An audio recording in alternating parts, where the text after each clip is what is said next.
A paz do Senhor, meus amados e queridos irmãos. Primeiramente, um excelente dia para você, para a sua família. Que o Espírito Santo do Senhor esteja pousado aí sobre a sua casa, sobre a sua vida e sobre a vida da sua família. Amém? Estamos aqui, querido, mais uma vez para aplicar o estudo da EBD, da Assembleia de Deus Ministério em Anchieta, e você e a sua família são nossos convidados. Então, querido, não perca tempo, pegue esse link, compartilhe com o máximo de pessoas que você puder, que eu tenho certeza, querido, que esse estudo vai ser bênção nas nossas vidas. Amém? Eu aproveito aqui também para agradecer ao meu pastor Davi Ferreira, como também a toda a família sacerdotal da ADMA, por mais um ano estar à frente desse estudo da nossa EBD. Então, querido, vamos dar início à nossa EBD, pegue esse link aí, compartilhe nas suas redes de relacionamentos, que vai ser bênção para as nossas vidas. Amém? O Senhor, querido, colocou um tema no meu coração para que eu pudesse compartilhar com você nesse dia de hoje. Esse tema diz assim: a salvação é para todos. Aqui, querido, eu estou te fazendo uma pergunta: se a salvação é para todos, e se são, quais são os critérios? O que a Bíblia fala acerca disso, acerca da salvação? Amém? Então, esse foi o tema que o Senhor colocou no meu coração para que eu pudesse compartilhar com você nesse dia de hoje. Mas como, querido, nós fazemos sempre, nós vamos estar aqui orando sobre esse tema, se a salvação é para todos. Então, se você puder, aí onde você estiver, curva a sua cabeça que nós vamos estar aqui orando para entregar esse momento nas mãos do Senhor. Para que eu, querido, não venha aqui falar nada que saia do meu coração, mas que sim, amado, que saia direto do coração de Deus para o seu coração.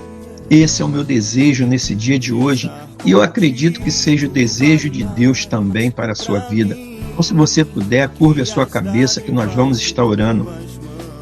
Amado Deus e poderoso Pai, louvado, glorificado, bendito e santo é o teu nome, Senhor. Primeiramente, Pai amado, eu quero te agradecer por este dia da tua presença. Quero te agradecer, Senhor, pelo ar que respiramos. Quero te agradecer, Senhor, pelo fôlego de vida.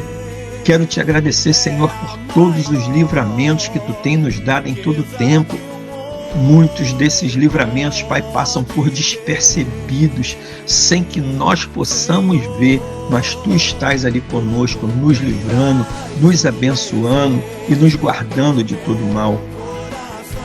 Agradeço também, Senhor, pelo alimento que tem chegado em nossas mesas todos os dias, concedidos por Ti.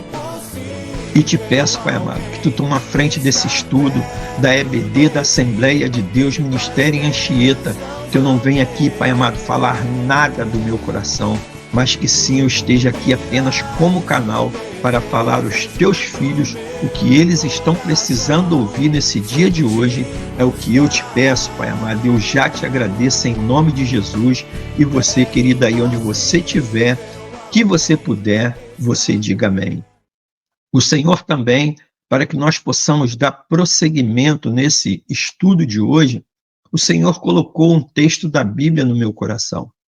E esse texto está ali no livro de Efésios, capítulo 2, precisamente no versículo de 8 até o 10. Se você tiver em posse da sua Bíblia, acompanhe a leitura da palavra. Se não tiver, acompanhe aqui pela tela do seu celular e do seu computador. E a palavra de Deus nos diz assim: porque pela graça sois salvos, por meio da fé, e isto não vem de nós, é dom de Deus, não vem das obras, para que ninguém se glorie, porque somos feitura sua, criados em Cristo Jesus para as boas obras, as quais Deus preparou para que andássemos nela. Então, querido, esse foi o texto que o Senhor colocou no meu coração, como eu já te falei ali no livro de Efésios, capítulo 2, depois, se você puder dar uma lida nesse capítulo todo, que eu tenho certeza que vai ser bênção para a sua vida. Então, o tema nos fez uma pergunta: a salvação é para todos? Esse foi o tema, essa foi a pergunta, e a resposta, querida, é claro que sim, que a salvação é para todos. Por quê? Porque Deus ele não faz acepção de pessoas. Mas a grande questão, querido, é a seguinte: será que todos serão salvos? Essa é a grande questão. E o que a Bíblia nos diz, nos fala acerca disso? Querido, no Brasil, se nós formos fazer uma análise, um estudo, 87% da população declara ser cristã. Ou seja, para você entender, sabe quem é Jesus Cristo, né? Conhece pelo menos o básico que o seu evangelho ensina. Além disso, a grande maioria desses 13% dessas pessoas que dizem não ser cristãs já ouviram falar ao menos uma vez no nome de Jesus Cristo. Mas você sabia que uma boa parte da população mundial, aqui nós já estamos falando da população mundial, nunca ouviu falar sobre Jesus? E o que muito menos sabe que ele é o Messias, o Filho de Deus que veio ao mundo para quê? Para salvar a humanidade do pecado. E isso, querido, acontece porque muitos países têm uma cultura diferente da nossa. Eu vou te dar um exemplo aqui da Índia, que tem em média quase 1,5 bilhão de pessoas. Você sabia que eles têm cerca de 330 milhões de deuses? E nenhum desses deuses é o Deus verdadeiro, é o Deus da salvação. E isso, querido, é uma cegueira espiritual muito grande. E diante disso fica a pergunta: o que vai acontecer com essas pessoas que nunca ouviram falar de Jesus? Depois que elas morrerem, o que vai acontecer com essas pessoas? Será que elas, querida, estarão todas condenadas e destinadas no juízo final? É exatamente sobre isso que nós vamos estudar hoje. Será que essas pessoas no juízo final, elas estarão condenadas eternamente para viver com o diabo? Querido, se nós formos analisar com a nossa visão humana, que é falha e é limitada, nós podemos achar que é muito injusto essas pessoas morrerem sem terem pelo menos uma oportunidade de quê? De serem salvas como eu e você. Afinal de contas, querido, só há um jeito de passar a eternidade ao lado de Deus. E qual é esse jeito? Qual é essa maneira? Crer em Jesus como seu único e suficiente Salvador. E foi isso que a palavra de Deus nos diz no livro de João, capítulo 14, versículo 6. A palavra nos diz: eu sou o caminho, a verdade e a vida. Ninguém vem ao Pai a não ser por mim. A Bíblia diz, querido, que nós todos pecamos e estamos separados da glória de Deus. E a única forma, querido, de eu e você, de nós nos reconciliarmos com o Pai, é fazer o quê? É reconhecer que Jesus é o nosso único Salvador. Por quê? Porque só Ele morreu e ressuscitou por nós, pecadores. De nada vai adiantar, querido, a pessoa aqui nessa terra ter sido uma pessoa boa, ter sido uma pessoa caridosa, ter sido uma pessoa humilde, se ela não se arrepender dos seus pecados e entregar a sua vida a Jesus, ela não vai viver uma vida eterna ao lado dele. Ela não vai ter uma salvação eterna. Afinal de contas, querido, ninguém será salvo pelas suas próprias obras, mas sim porque pela graça e a misericórdia de Deus. E a palavra de Deus, querido, nos diz isso no livro de Efésios, capítulo 2, versículo 8 e 9. Porque pela graça sois salvos, por meio da fé, e isto não vem de vós, é dom de Deus, não vem das obras, para que ninguém se glorie.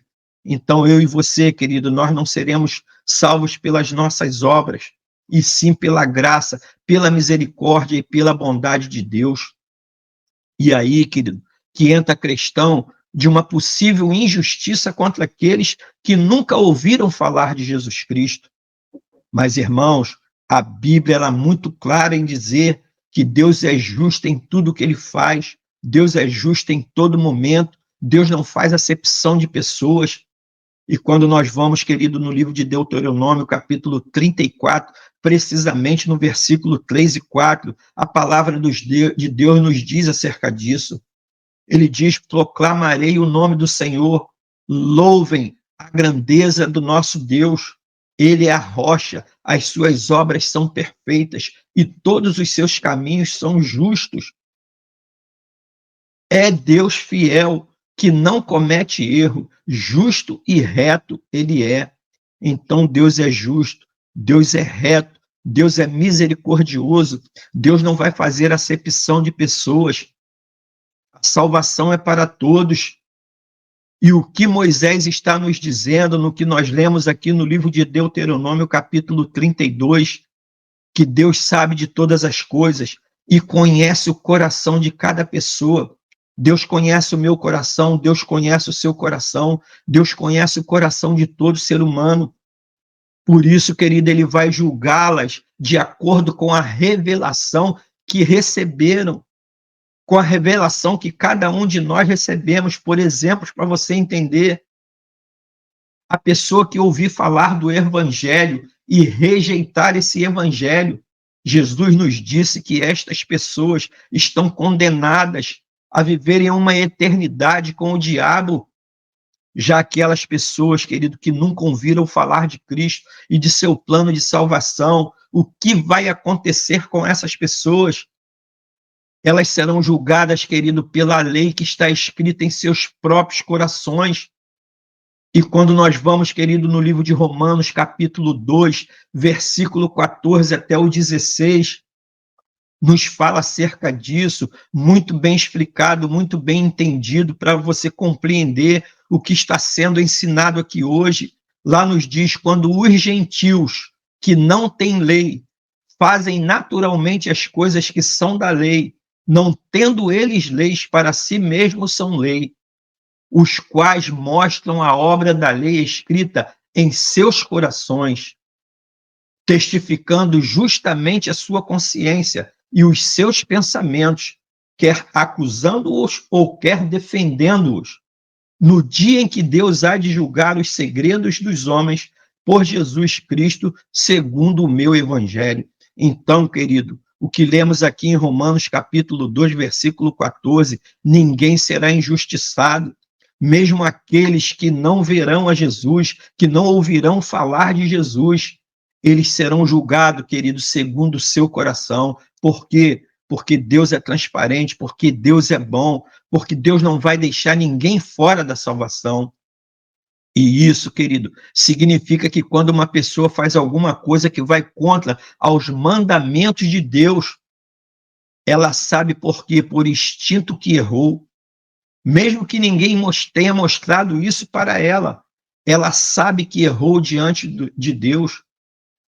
Por exemplo, para você entender, todo ser humano sabe que é errado fazer o quê? Matar, mentir, roubar. Além disso, querido, a Bíblia diz que Deus se revela a todos nós por meio de quê? Por meio da natureza, por meio das suas criações. Então ninguém, querido, vai ser enganado para poder vir a ficar fora da salvação. No livro de Romanos, querido, capítulo 1, versículo 20 e 21, nos diz: desde a criação do mundo, os atributos invisíveis de Deus, seu eterno poder e sua natureza divina têm sido visto claramente, sendo compreendido por meio das coisas criadas, de forma que tais homens são indesculpáveis. Então ninguém, querido, vai ter desculpa para não aceitar o Senhor Jesus, para reconhecer o seu poderio, a sua soberania, porque, tendo conhecido a Deus, não o glorificaram como Deus, nem lhe renderam graças, mas os seus pensamentos tornaram-se fúteis. E quando a Bíblia diz aqui que seus pensamentos tornaram fúteis, é que seus pensamentos se tornaram o quê? Sem importância, sem relevância, sem mérito, sem utilidade. E os seus corações foram insensatos e obscureceram. Então, querido, a questão não é se algumas pessoas não têm ouvido a respeito de Deus, não têm ouvido a falar a respeito de Jesus. A questão é, querido, que elas sabem que ele existe e ainda assim o rejeitam através de suas atitudes. Com isso, querido, Deus deixa elas seguirem o quê? Os seus desejos pecaminosos dos seus corações, para que vejam quanto são inúteis e miserável a vida longe dele. E se não se arrependerem, o que vai acontecer com essas pessoas? Elas sofrerão o castigo merecido para cada uma delas. E aonde nos diz isso, irmão Gilson, na Bíblia? Quando nós vamos, querido, no livro de Romanos, capítulo 1, a partir do versículo 22, a palavra de Deus é muito clara acerca disso que nós estamos estudando.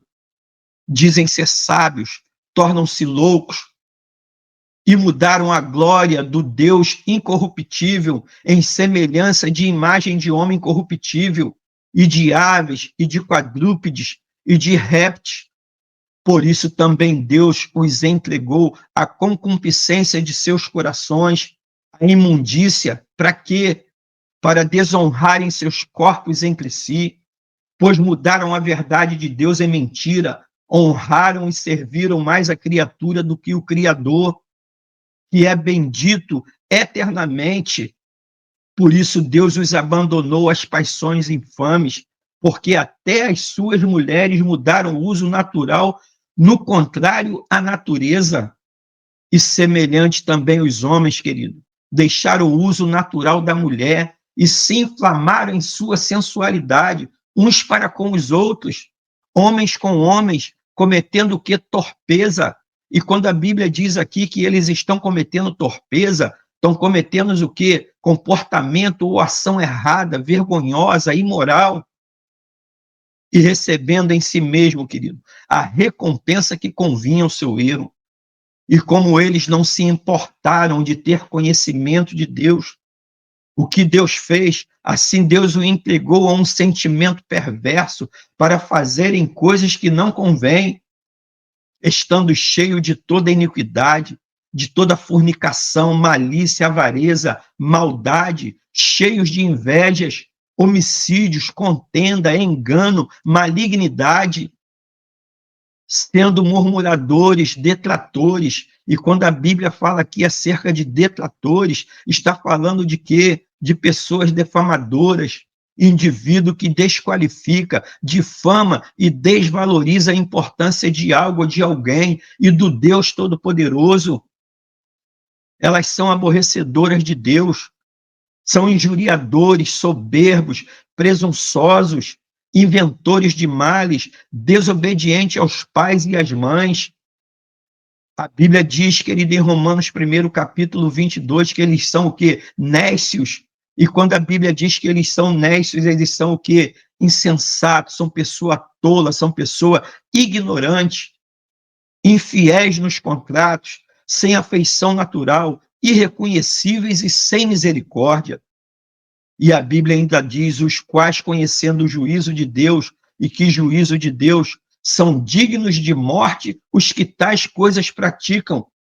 Não somente as fazem, mas também consente aos que fazem. Então aqui, querido, não é só para quem pratica isso, é para quem consente também que isso é praticado.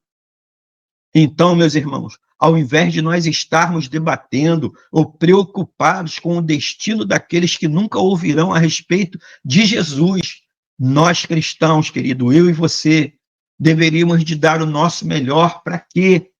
Para que eles conheçam o Evangelho de Jesus, a mensagem da salvação. Esse é o meu papel, esse é o seu papel aqui na face dessa terra.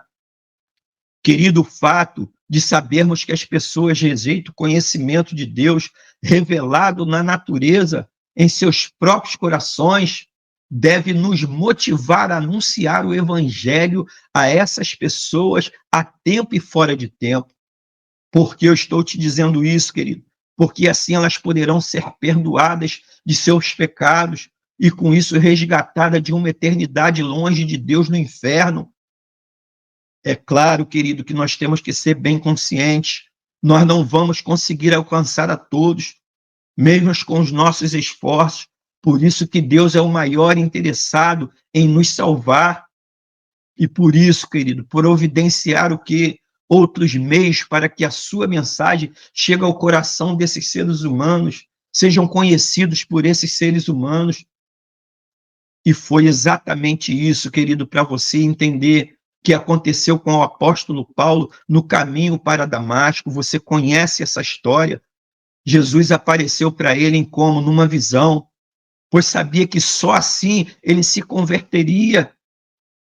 E se você, querido, for procurar na internet, fizer um estudo na internet, você vai encontrar diversos testemunhos de pessoas que, assim como Paulo, querido, tiveram um encontro com Jesus e acabaram se convertendo. Muitas delas, querido, tiveram o quê? Sonhos, visões, que lhes apontou o quê? O caminho que elas deveriam seguir, que é o caminho de Jesus. Ultimamente, querido, tem acontecido muitos casos de quê? De muçulmanos, de judeus, que estão sonhando com Jesus. E nesses sonhos, o que acontece? Jesus se revela como sendo o verdadeiro Messias, o verdadeiro Salvador para essas pessoas, para que elas não fiquem fora da salvação. Isso tudo, querido, é parte de quê? Da profecia de que o evangelho será pregado a todas as nações antes da volta de Jesus, conforme nos diz, querido, no livro de Mateus, capítulo 24, versículo 14. Este evangelho do reino será pregado em todo o mundo, em testemunho a todas as nações, aí sim virá o fim. Então, querido, entenda uma coisa, não há limites para Deus alcançar a todas as pessoas desse mundo, para que elas não fiquem de fora da salvação, para que elas tenham a oportunidade de viver uma eternidade com o Senhor. Imagina, querido, um índio que conhece a Jesus e se entrega verdadeiramente a Ele. Ele não será salvo só porque não tem uma igreja para congregar, para ir, para frequentar. É claro, querido, que ele vai ser salvo porque Deus conhece o seu coração e sabe que a fé em Jesus é o mais importante do que qualquer coisa. Então, querido, eu e você, nós não podemos limitar o poder de Deus. E não fique preocupado, querido, em saber o que vai acontecer com aqueles que nunca ouviram o evangelho de Deus, que nunca ouviram o evangelho de Jesus. A salvação, querido, do Senhor é para todos da face dessa terra. Mas só, querido, que muitos não alcançarão por se perderem no meio do caminho e não reconhecer Jesus como o único, eterno, verdadeiro e suficiente Salvador da sua vida. Mas só que isso, querido, é uma decisão pessoal de cada um. Eu e você não podemos interferir nisso. A salvação, ela é para todos, mas muitos não alcançarão por se perderem no meio do caminho. Não reconhecer o Senhor Jesus, como eu já te falei, como o único, eterno, verdadeiro e suficiente Salvador. Então isso não é responsabilidade minha, isso não é responsabilidade sua, isso é responsabilidade de cada um que vai receber de uma forma ou de outra a mensagem do Evangelho. Então eu e você, querido, devemos gastar as nossas energias orando por elas, pregando a palavra, sempre que tiver oportunidade. E sempre, querido, acreditando que Deus é o maior interessado em nos salvar. Ele é o maior interessado em nos salvar. No livro de 1 Timóteo, capítulo 2, versículo 4, nos diz isso. Deus deseja que todos os homens sejam salvos e cheguem ao conhecimento da verdade. E por que ele diz isso? Porque é um só Deus, um só mediador entre Deus e o homem Cristo Jesus. Amém, irmão? Então essa foi a palavra, esse foi o estudo que o Senhor colocou no meu coração para que eu compartilhasse com você nesse dia de hoje, querido. Então aí onde você estiver, se você puder, querido, curve a sua cabeça, que nós vamos estar aqui orando acerca desse tema. A salvação é para todos, para que essa palavra, querido, seja firmada em nossos corações. Curve a sua cabeça, amado. Amado Deus e poderoso Pai, Louvado, glorificado, bendito e santo é o teu nome, Senhor. Muito obrigado por esse estudo abençoado e abençoador da tua palavra acerca se a salvação é para todos. Pai amado, hoje tu nos deste uma aula que tu és justo, que tu és fiel, que tu não faz acepção de pessoas e a sua salvação é para todas. Mas está, Pai amado, ao alcance de todos, mas cada um vai ter que decidir ao caminho que vai seguir. Essa palavra, Pai amado, abriu ao meu entendimento, abriu a minha visão espiritual, e eu quero te agradecer por isso, Pai. Que essa palavra, Pai amado, também tenha ido aos corações dos teus filhos, e que esses corações, Pai amado, sejam corações de terra fértil, que receba a semente da palavra, o ensino da palavra, e que essa palavra, Pai amado, se multiplique a 100 por 1 nos corações dos teus queridos. Pai amado, muito obrigado por esse esclarecimento, que essa seja a palavra, Pai amado, tenha sido a palavra que os teus filhos estavam precisando ouvir nesse dia de hoje, e que essa palavra, Pai amado, não fique apenas no campo da audição, que essa palavra crie morada nos corações dos teus filhos, para que eles possam, Pai amado, pô-las em prática em todos os dias das suas vidas. É o que eu te peço, Pai amado, e eu já te agradeço, em nome de Jesus. E aí, querido, onde você estiver, que você puder, você diga amém. Querido, que palavra foi essa que o Senhor nos trouxe nesse dia de hoje? Nós aprendemos, querido, que a salvação é para todos, é para mim, é para você, mas é uma decisão nossa, uma decisão pessoal que nós temos que seguir. Se nós vamos seguir com Jesus ou se nós vamos seguir para o lado contrário. Espero, querido, que essa palavra tenha feito um divisor de águas na sua vida, tenha criado um impacto na sua vida. Essa palavra foi uma bênção para a minha vida, fortaleceu a minha fé, abriu a minha visão, ao meu entendimento acerca da salvação. Se essa palavra, querido, criou esse mesmo impacto na sua vida, dê um glória a Deus, dê um aleluia aí nos comentários, aperta o like, inscreva-se no canal, compartilhe esse link com o máximo de pessoas que você puder. Eu tenho certeza, querido, que nas suas redes de relacionamentos tem pessoas como eu e você que estão precisando ouvir uma palavra como essa acerca da salvação, para que eles tenham esclarecimento, para que fortaleçam a sua fé. Então, querido, pega esse link, compartilhe aí nas suas redes sociais com o máximo de pessoas que você puder. E o Senhor, querido, Ele se agrada muito dessa sua atitude, e você está aí investindo esse tempo no conhecimento da palavra, para que seja fortalecida a sua fé, para que você possa aplicar esses ensinamentos no seu dia a dia, no dia a dia da sua família, no dia a dia da sua empresa. O Senhor, querido, Ele se agrada muito dessa sua atitude, amém? E hoje, querido, nós te aguardamos ali na Adma. Nós ficamos ali em Anchieta, na rua Ataúba, número 75, na Rua da Vigore e na Rua do Mototáxi. E você, querido, e a sua família são nossos convidados. Não falte, que tem uma palavra abençoada e abençoadora para você e para sua família, que vai fazer a diferença na vida de vocês. Amém? Um beijão no seu coração, que você tenha, querido, um dia abençoado, uma semana abençoada, um mês abençoado, um ano abençoado na presença do Senhor, com toda sorte de bênçãos e coisas boas, querido. E aí onde você estiver, que você puder, você diga amém.